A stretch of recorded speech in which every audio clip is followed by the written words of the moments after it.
I was in those 10 hours. If I have not convinced you now, in spite of all of the efforts over all of these years to stop critical information about the enemy from being relayed on a grassroots level, if I have not convinced you by now, I will never convince you.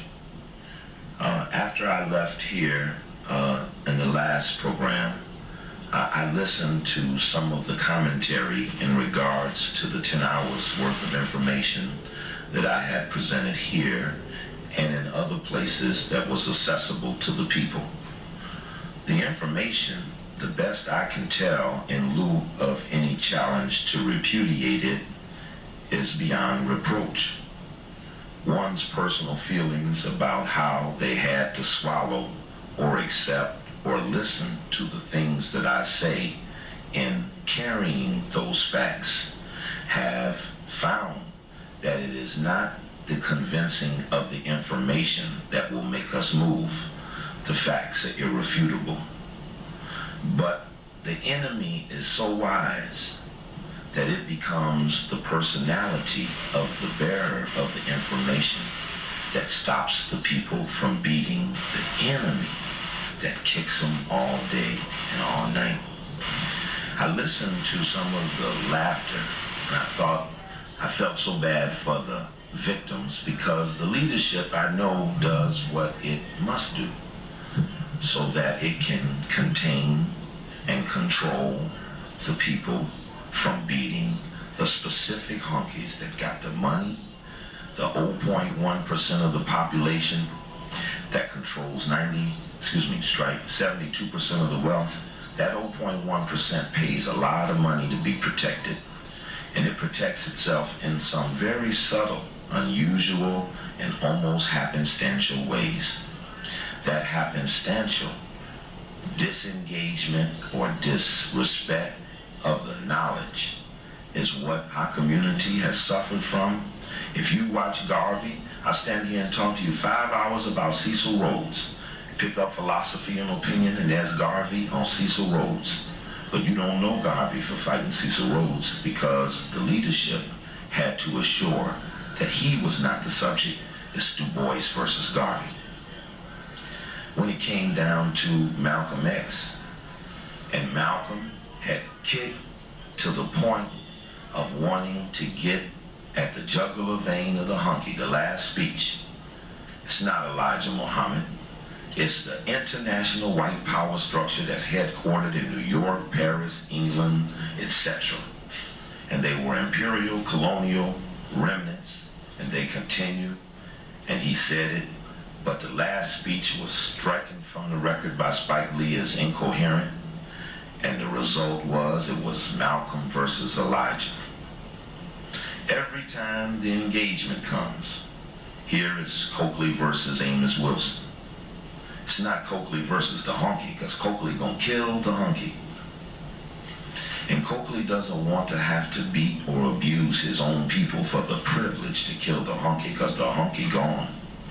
Nothing, no ridicule, no misstatements without documentation, no petty little frivolous little laughter that I heard on those tapes was the sickest thing I ever heard from a people with no force. You sit up and look at an election, and each and every time, I don't care if it's Dinkins, Good, Brad, I don't care who it is, what they win, I don't care if it's the African group, the religious group, we have failed somehow to stop the honky. And all I ever want in life is the privilege to fuck him up. That's all I want. Now, if you're gonna get in my way and I'm gonna fuck the honky up, I might end up having to fight with you on the way for the right to beat the honky. But I don't want to beat you, but I might if I have to. And I will accept the abuse and the disrespect of me and the information for the right to fulfill the mission. I am beyond the sensitivity of your opinions. It will not change the honky. He is advancing without hesitation. Look at the honky. It's the honky right here in the neighborhood. I was just in Boston last night, and New York Times bought the Boston Globe, so it's the same honky. Colonialism is back and not a moment too soon. Anybody know anything about this article? Y'all read under this? Yeah, it was in the Times, it sure was, but it said that honky getting ready to take Africa. But ain't we got nobody on the shift called Africa? Ain't nobody on shift called Africa, point Africa. We got religious point, political point, African point. But no, it's Coakley versus the brother. While the honky advances. Honky say, nigga so confused, I can tell him in his face, I'm gonna take his ass. Because he got people in place to assure that the analogy remains brother versus the brother. I know the strategy. I go all over this city, just the faces and the names who bear it change. If I had to pressure your ass tomorrow, the spy network in our community is so easily to find and to flush out, we could beat you and burn you in 30 seconds flat. And prove you are who you are. We have people in some of these places that type out your vouchers. This is deep penetration. I want to tell you the game we playing with the honky ain't no joking shit. A lot of people have died for the right to play the game. I don't know what you in it for. Maybe this is what you do after work, on the weekend. Go home and read the books. But I don't know. I have fought and lost for the right to fight the honky all day long. I do and fit just as I see. I have fought and earned the right. Lost 4 or 5 jobs, lost family, lost respect. I've been disrespected by some of the best of them. That's why I don't depend on them to do the things some of you think they're supposed to do. They're not coming. The voucher's bigger than you ever think. You will greatly, years from now, underestimate who all was in on the big thing. Damn near they're all on it. Or they've decided for the protection of themselves. Security. Security that in actuality they cannot even guarantee. You can't say, if I don't fuck the honky, I'm gonna live a little longer, because you could get hit by a car, struck by a fishbone. It doesn't matter. You are in no control of your destiny, so quit fucking around being afraid. What are you afraid of? You have no guarantee on the life you live, so why not let loose a little? Just a little. If not, if the honky can say this, no honky suffered for this. You know what the honky saying? We are witnessing today the revival of colonialism in a new form. It's a trend that should be encouraged. Fuck. Do you all remember colonialism? Y'all happen to remember this shit? That's what made the different complexions in our skin color. They fucked us. They took the land and set up an illegal enterprise. And now they got this shit so set up, they're fighting reverse discrimination. Man, I just don't understand it. So I ain't gonna spend the 5 hours laying no more of the proof, because the proof is solid. I'm gonna share with you some deeper penetrations, some personal things we've done to give you a little idea about how deep we end up on the honky. And the facts are solid. The people we're after, the people that 15 years ago, somehow some strange little blurry information put me on, the people I fingered all that time ago turned out to be just the honkies that we was after.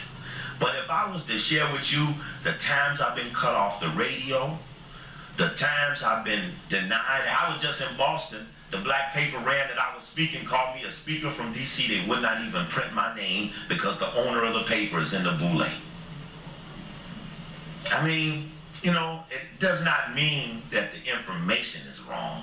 It's just that the people who have to live and abide by the rules of the prosperity and opportunity that they chose really did it at the expense of the rest of us. And we've just never set up a retaliatory mechanism to get it straight. They didn't fuck around and pull Mandela out of jail until they burned the collaborators. No honkies got beat. They did not kill hunkies and make them go get Mandela. They killed the buffer to the hunky. The pressure on the buffer to the hunky. Do you know that I'm banned on radio in Washington, D.C. in an all-black owned station? I'm banned. Why am I banned? Because the motherfuckers in the boule called down there and told them take his ass off. So now, instead of getting 1,000 people out of the election, I have to work 2 weeks to get 500. Not because the information is less, but because I'm going to be denied the opportunity. Ain't nobody ever stepped up and said, well, let me tell you about this part of what you said. It's just, we're not going to have that. I used to be banned on the radio in Chicago. I remember walking on the street fighting for black women who had been injected with a drug called Dilantin. 278 women, 4 of them died, 2 of the kids died, and I was banned on the black radio in the town for the people I was standing up defending. We even won the case. The ladies got $1.4 million, but brother couldn't even go on his own radio. People had to go on and replace me, and they couldn't even mention my name. And somehow, in spite of all of that, someone has to find the desire to keep going in spite of the agents in place. It's the understanding of knowing that they better get their ass out there. They better dehumanize this operation. They better call this brother the creator of conspiracies. They better. Because if they don't, brother's gonna kick that honky ass and I'm gonna beat them for being with them. It's gonna happen. Everybody hedges their bet. I'm gonna work with the honky but be the African thing. That's hedging a bet. You are what is holding us back. I don't want you to misconceive this. Whites do what they're supposed to do. We do contradictory things. We just do strange things. It's costing people their lives too. I wanted to have a lecture at Howard on Columbus Day, but I couldn't because the school was closed. Now at Howard, they don't want Brother Coakley to give lectures there no more. Says, I don't know what, I only had 2 in the last year, but had a couple thousand people at him say something. Something they say you don't want Coakley to have no more lectures around at the rooms that were made available for the people in the community. The all-black university. Just left Howard Law School, standing at the door, still trying to keep Brother Coakley out, 2nd year in a row. Just got canceled from Grambling University. President said, I will not procure a check for Coakley to come to speak to the students. The black people, my own people. Never has anyone ever stood up with a document and said, brother, can I change your mind with the evidence? They said, brother, can I shorten your opportunity and lessen a person's chance to hear it? So, in spite of that, we'll share a few reflections about the depth of the hunky, and you tell me if you think he afraid of whatever he think we doing.